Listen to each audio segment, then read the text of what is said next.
Opioids. What are they? How do they affect us? And what can we do to combat the continuously rising epidemic that opioids have caused? Let's talk about that. The opioid epidemic is a national crisis. Every day, more than 130 people in the United States die after overdosing on opioids. In the Midwest, our region, opioid overdoses have increased 70% from July 2016 through September 2017. Those numbers are far too high.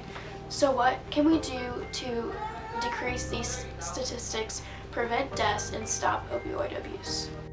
In order to gain a broader understanding of this epidemic, we went out and interviewed a registered nurse and a clinical psychologist specializing in addiction medicine. My name is John Crum. I'm a clinical psychologist and I work in addiction medicine. I've been in the field of working with people who have addictions for about 25 years. What do you think of the opiate epidemic? I think it's the most significant medical crisis or public health crisis we've had in this country probably in the last 50 years. My name is Natalie Loveridge, RN, and I'm a caseworker here at ATS.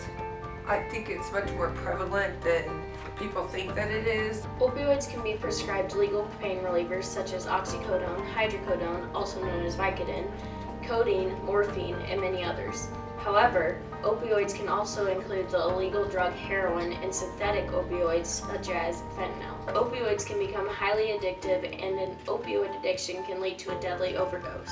The most dangerous thing is high doses of opioids can cause breathing to completely stop, leading to death. Noticing the signs of opioid addiction comes first. The most common signs of opioid addiction are behavior changes like mood swings, nervousness, distance, and avoiding eye contact, physical changes like weight loss or gain, raspy voice, slower breath, small pupils, flushed skin, and needle marks on their arms, drowsiness, and problems with memory, relationship, and other obligations. Once you determine that an individual has an opioid addiction, these are the steps you should take. First, bring the drug abuse to the surface and have the person acknowledge that they do, in fact, have an addiction. When talking to the individual, approach the topic delicately, because denial is a critical factor in the development of an addiction.